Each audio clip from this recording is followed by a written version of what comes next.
Though poverty is still the oft-cited leading cause of human trafficking, there is increasing evidence pointing to the correlation of disasters and human trafficking. They become willing victims of trafficking, no? Especially in a poor community, people grab the opportunity to hire, to recruit, with the promise to give them a good job, only to find out that they landed into illegal activities like prostitution.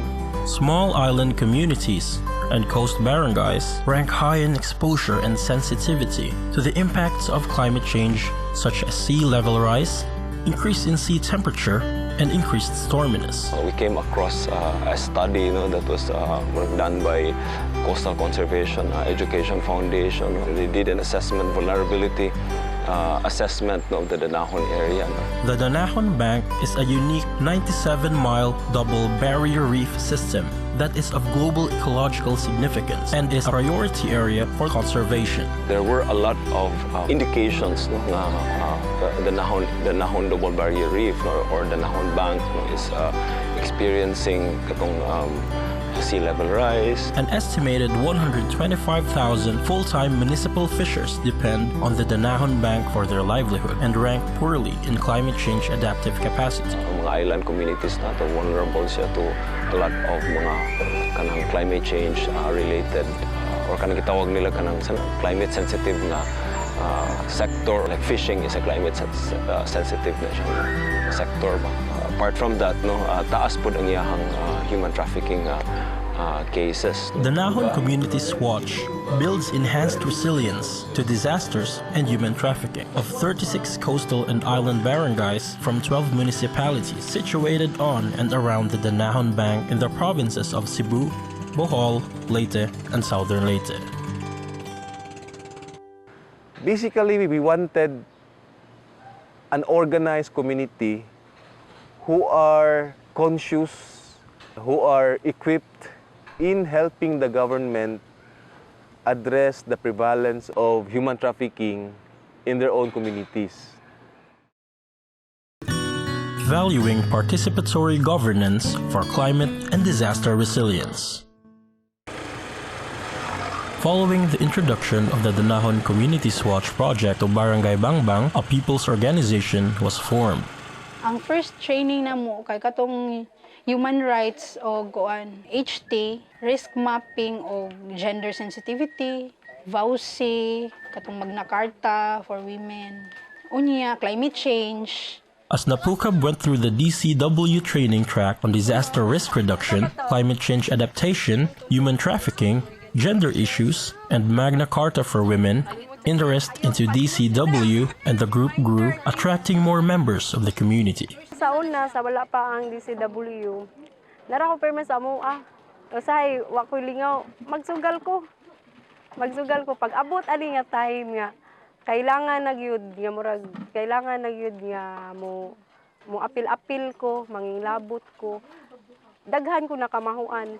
Now recognized as an active partner of the barangay, NAPUCAB participated in the Barangay Disaster Risk and Management or BDRRM planning, where its members have been assigned into the barangay's disaster preparedness and response system. Apil po sila, unsay among kalihukan rin, mo aktibo po sila. Gani, si mamalo na mo, tambong po gani. Kanang ubanda nga, way lingaw, magsimag-baraha. May nanas la diha, hindi mawa na ilang lingaw baraha. Another major support given by the BLGU is the appropriation of a small space at a lot near the barangay hall for NAPUCAB's livelihood project, an eatery. Gisabot ni namo nga kananan with ite painitan with kananan tungod kay sa mga mananagat nga mupadong, mupauli, padung dito sa dagat, mupauli pud sa dagat kay namang goy mananagat nga dili sila kabawn.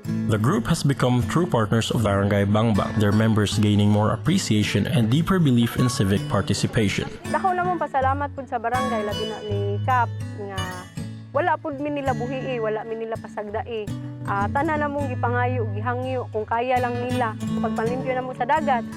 Ayun nanguyab ko niya, kunsihal maikog kay ko sa akong mga membro wa mi snack. Sige day hatagan ta mo para sila. Ngunana dako kay silang tabang namo nga wa pud nila biyai. Basta kaayuhan lang yun sa kababayan nila ginang gihatag.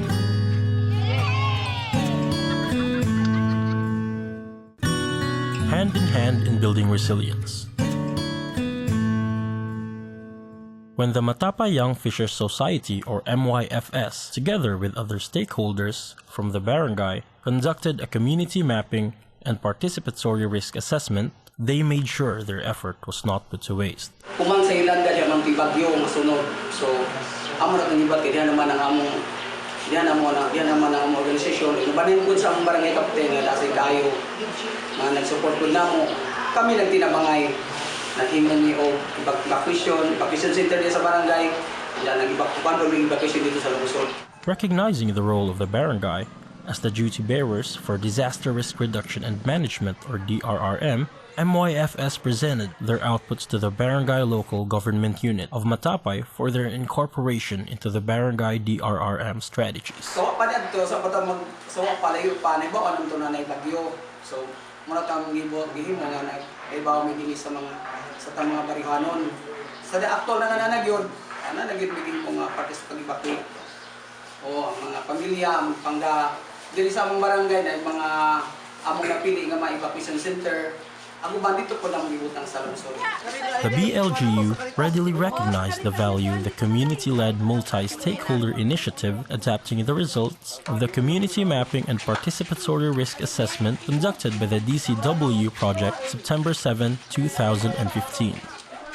Pero tungod pag-abot sa DCW, tungod kay abot sila niya, turo kanunay ang ilang seminars, gani ipadami nato sa Cebu, sa Bohol, ipadala po mi ngadto. So mao nga ang nahitabo mas aktibo ang mga tao. Labi na kami po nga mga membro sa mga grupo. At the same time ang barangay na aware tungod sa mao nga ilang gihimo nga mga seminars. It certainly helps that some barangay officials are also MYFS members, like Barangay Councilor Roel T. Verdijo, who is also the MYFS business manager. But more than that, it is the MYFS members' observable attitudes and actions after the trainings they've had with DCW. Mo lagi sana nga na-aware me bahit sa pamalaod, bahit po sa kanang climate change, parte po sa kanang sa bawsi, para na mo nakakatulong ka na sila.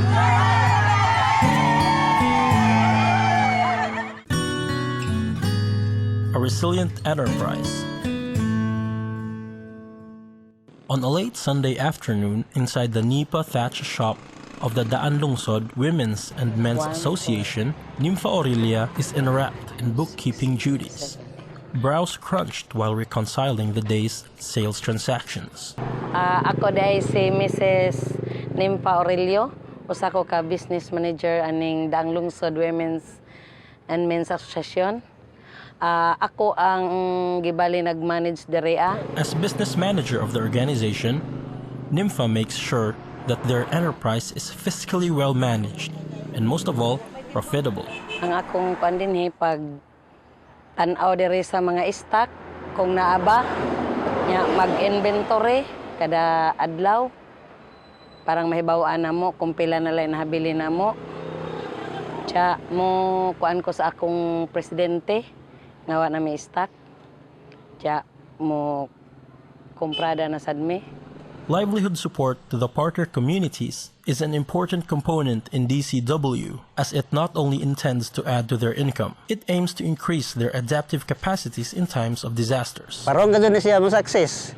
Kay nakasugod na sila, niya cooperative po ang mga officers and members, plus suportado po ang local government unit diri sa barangay. Julia Cabrera, Daan Lungsod Women's and Men's Association President, says that the operation of which has kept the organization active and busy. Ang natabang sa Danajon nga rin namo, naghatag sila og kuan kaning kwarta para nga naami puhunan sa among nahuna-hunaan nga negosyo. Daan Lungsod Women's and Men's Association members are looking to further develop their Nipa Thatch enterprise, which has grown into a light construction materials business. Sa kaluoy sa Ginoo, gahong mga kauban nagtarong, nagsunod sa schedule nila.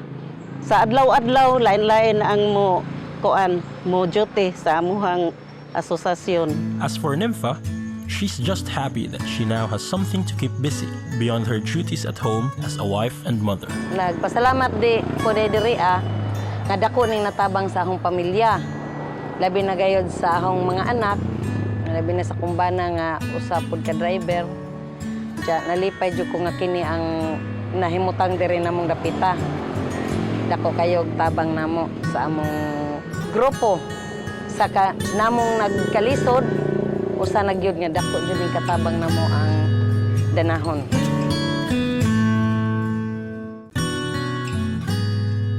The Eco Guardians of Mahanay. Today, a group of seaweed farmers who call themselves Mahanay Lifesavers and Ecological Conservation Association, or MALSECA, help in educating their families and neighbors on climate change and disaster resiliency. So, ang mga activity nga nabuhat namo sa MALSECA sama sa pag-apil sa BLGU, coastal cleanup, mangrove planting. Formed through the Danajon Communities WATCH project, they champion disaster resilience in their communities. Ang purpose yun ana is maghimo og organization para mahimo nga watch group sa mga disaster or maoy magbarog nga taytayan para sa mga tao pagpahibaw kung naay mga disaster ba. The local educators, or LE, the DCW-trained DRR or human trafficking advocates, are ardent in spreading the DRR or HT campaign to the greater Mahanay community. Ang local educator magpahibaw sa maoy mo leksyon sa bali magpahibaw sa tanang tao dire sa purok about sa disaster, pagpangandam og preparedness og kanang mitigation sa og sa human trafficking. Mo so mi mamulag mi sa ilahang meeting inya among ipasabot ang among i-explain ang parte sa DRR, sa climate change ug sa katong HT. Mahanay BLGU has also put to good use the 2 DCW donated megaphones, incorporating these to the Barangay Early Warning System, or EWS, which delegates barangay councilors to communicate advisories to their respective assigned puroks. Panahon sa naay kalamidad, amo nang ipahibaw sa katawhan one-on-one sa matag bahay na dayon kanang mudami atong mga megapon sa matag kagawad nga nagduma sa purok. Sila na mo pahibaw sa ilang mga katawhan. The Mahanay seaweed farmers are laid-back and mellow islanders, but the Danajon Communities WATCH project has transformed them into lifesavers and conservationists, confident, empowered, resilient.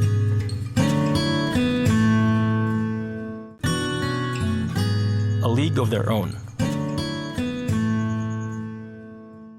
The Mahanay Island Women's Organization, or MIWO, is a group of 72 Mahanayon women who were inspired to come together and establish themselves into a formal organization after attending the DCW organized seminar on the Magna Carta of Women. Natukod ang among women's organization atong July 15, 2015. Ang among organization sa women's among na himo atong July tungod sa among daghang nahibawan pinagi atong among seminar sa Magna Carta of Women's ni Ma'am Esther. MIWO founding president Maria Adabel Lugod, aged 42, also attributes family development sessions, or FDS, with 4 Ps for their first lessons on women's rights. Naghanming na katunan niya na ma'am kay naedukar naman ang mga kababayan dinhi tungod ang 4 Ps.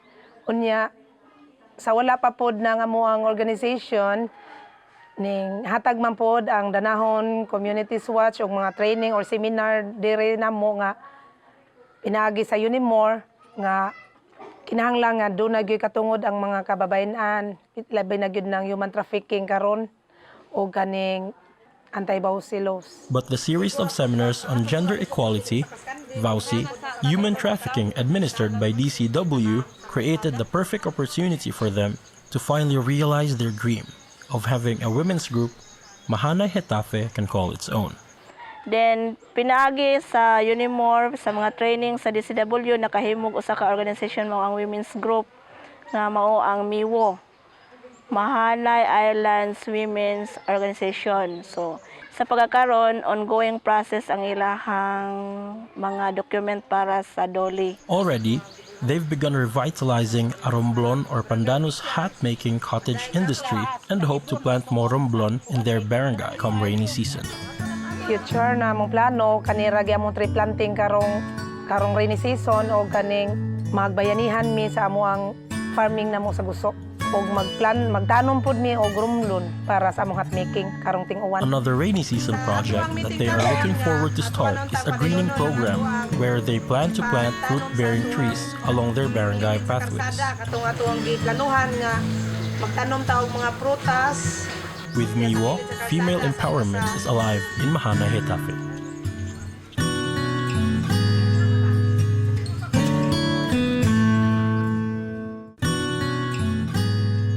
Coming together for Kwaming.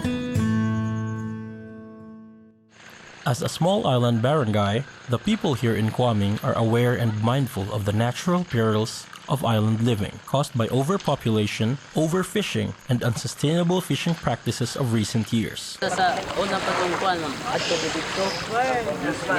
Dito siya kaso din kaning bayha bag-una lang po na diha. Mao nagitukuran na sa kanila pero patasan na nila og kuan. Ligi para lang din na maabot sa dagat. Bahin po sa among panagat po, medyo minus na kaysa sa una. Kaysa sa una, gudwa pa kay mga commercial fishing diri so bitaw ma'am. Daghan kami makuha ang isda. Human trafficking is a touchy issue in Kwaming Island. Nag-recruit ang mga tao nga binlan og tag 20,000 kada tao. Unya kuan impason og 3 ka buwan papaulion. Din ang makapaulion bisag mo abot ng 3 ka buwan di ka paulion. Mato mitabangan sila sa kuan sa DCW og sa atong mayor diri sa Hinabanga og sa atong gobernador para makauli gid sila. Only with DCW seminar on trafficking in persons, as well as the concerted efforts to prevent and stop this illegal and immoral trade in persons, did the community come to realize and accept that the recruitment of their fishermen to fishing expeditions in Palawan, Zamboanga, and farther seas is a form of human trafficking. Gani gitabangan sila para dili makabalik dito. Gitagaan sila sa mayor o sa gobernador o mga pambot, mga panagat. While they can't stop men or women who willingly go, even after human trafficking orientations and warnings from the barangay, the BLGU, NPMMBK, and the Kwaming community set their eyes on the recruiters, where the HT referral pathway they've designed with DCW is put to use. So, ang usapod ang community mo tabang mo daho na sila kung doon na sila makitan nga mga tao nga medyo lain og lihok or nang recruit sa among mananagat mo dayon tawag sa council. Ilabi na ang mga PO member mo ay maka-witness nga na ay mga tagalaing lugar nga nangagni na pod nga pamangna sa mga among mga mananagat diri ka palangyawon. So ma-aware dayon ang barangay tungod sa mga tao nga motabang nga pagpahibaw nga naay nangari nga mga recruiter. Living in Kwaming is living dangerously, but with the DCW, the Kwaming community is ready to face disasters head-on.